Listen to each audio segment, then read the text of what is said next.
Your Best Year Ever by Michael Hyatt. Summary: Your Best Year Ever gives powerful inspiration to change your life by helping you identify what you should improve on, how to get over the hurdles in your way, and the patterns and habits you need to set so that achieving your dreams is more possible than ever. A couple of days ago, I asked people on Facebook how their goals from the beginning of the year were going.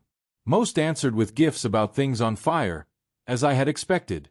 It's sad that most of us struggle to stick with our ambitions. We could be so much more and have better lives if we could only figure out how to follow through. It stays hard though because we keep trying the same old things that don't work. As it's been said, insanity is doing the same thing over and over and expecting different results. So what do you have to do to finally break through the cycle of failing at your goals? That's what Michael Hyatt is here to teach you in his book Your Best Year Ever. A 5-step plan for achieving your most important goals. With his vast experience and historical knowledge, Hyatt will show you how achieving your dreams is not only possible but nearly inevitable if you do it the right way. Here are 3 lessons from the book that we should take a closer look at for success.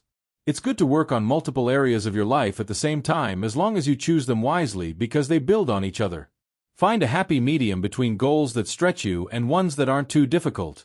To make your chances of making your dreams happen skyrocket, team up with a partner or group to help you. Are you looking forward to having your best year ever? Let's get right to it and see how to make it happen. Lesson 1. Choose what areas of life to work on wisely and your efforts will multiply across many different categories. The best place to begin is to find out where you'd like to be a year from now. What does an outstanding year look like to you? To find out, simply journal about the answer to that question. Write freely and don't edit or hold back. You might find that there are a lot of things you'd like to accomplish in a lot of different categories. We all want to be fit, have a good family, be free of debt, and many other things. Well, Hyatt teaches you that it's possible to have all of it. Just focus on 10 aspects of life: spirituality, marriage and partnerships, parenting, friendships, intellectual life, personal finances, work, mental health, physical health, hobbies. First, rate how you're doing in each of these categories from 0 to 10. This will show you what you're already good at and where you need to improve. You can use the strengths you see to help you get the weaknesses where you want them. Now, recognize how each of these categories affects the others, and you'll see how you don't need to be overwhelmed by them all. You'll become more productive at work, for example, if things are good in your relationships and at home. And your opportunities of meeting your future spouse improve as you work on your friendships. Find the few things that will make the biggest impact on everything else and focus on those. Lesson 2. Set your goals high but not so lofty that they discourage you. I love talking with people about their goals. One thing I hear often is that they feel their goals are too much, that they're unattainable. I always tell people that those kind of goals are good if you plan them correctly. It's a difficult balance to set our sights high while at the same time not being unreasonable with ourselves.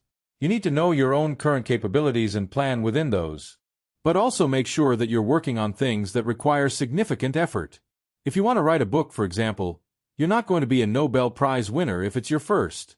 Looking at such a lofty goal is a recipe for disaster because it can stop you from even beginning at all. This is known as the delusional zone. On the other hand, if you give yourself too long to finish your book, you're more likely to give up when things get boring. The sweet spot for your goals and plans is what Hyatt calls the discomfort zone. It's that place where you're just outside of your comfort zone enough that you're going to grow, but not too far that the difficulty pushes you away. To find this perfect middle ground, ask yourself if the goal is attainable for where you're at, but make sure it makes you a little uncomfortable. Lesson 3. Get a team or partner if you want your chances of success to rise significantly. Last year I was struggling to figure out a good pattern of productivity after beginning to work for myself. At the recommendation of a friend, I hired a coach to help me stay accountable.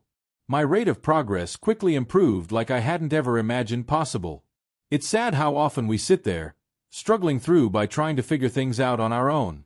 Especially when there are loads of people who have been through what we're doing and can show us the way. And they're usually more than happy to help us, too. Not only that, but there are also dozens of people right around us that are probably also working on the same things. All we need to do is find them. If I told you that I wanted to get good at playing the piano, what would you tell me? You'd say I should get a piano teacher, right? It seems obvious in terms of learning music, but it's a little harder to accept hiring a coach to help us with learning how to live well. Once we do, however, Everything in our lives improves rapidly. They can see things that we need to improve and ways to do it that would have taken us years to figure out on our own.